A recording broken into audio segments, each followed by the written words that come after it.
شروع اللہ کا نام لے کر جو بڑا مہربان نہایت رحم والا ہے۔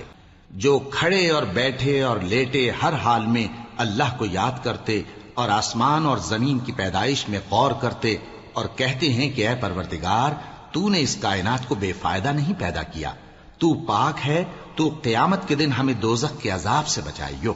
اے پروردگار جس کو تو نے دوزخ میں ڈالا اسے رسوا کیا اور ظالموں کا کوئی مددگار نہیں ہوگا۔ اے پروردگار ہم نے ایک پکارنے والے کو سنا کہ ایمان کے لیے پکار رہا تھا کہ اپنے پروردگار پر ایمان لاؤ، تو ہم ایمان لے آئے۔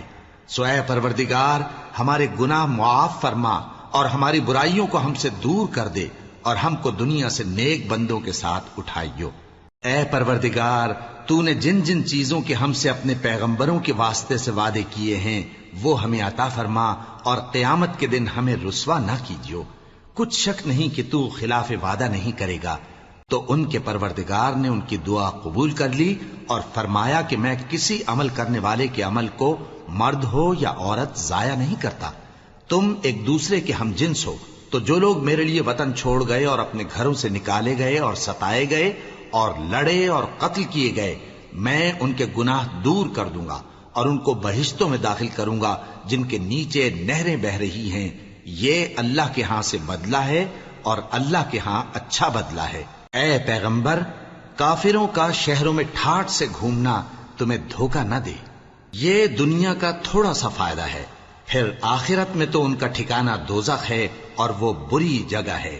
لیکن جو لوگ اپنے پروردگار سے ڈرتے رہے ان کے لیے باغ ہیں جن کے نیچے نہریں بہ رہی ہیں اور وہ ان میں ہمیشہ رہیں گے۔ یہ اللہ کے ہاں سے ان کی مہمانی ہے، اور جو کچھ اللہ کے ہاں ہے وہ نیکوکاروں کے لیے بہت اچھا ہے۔ اور بعض اہل کتاب ایسے بھی ہیں جو اللہ پر اور اس کتاب پر جو تم پر نازل ہوئی اور اس پر جو ان پر نازل ہوئی ایمان رکھتے ہیں اور اللہ کے آگے عاجزی کرتے ہیں اور اللہ کی آیتوں کے بدلے تھوڑی سی قیمت نہیں لیتے۔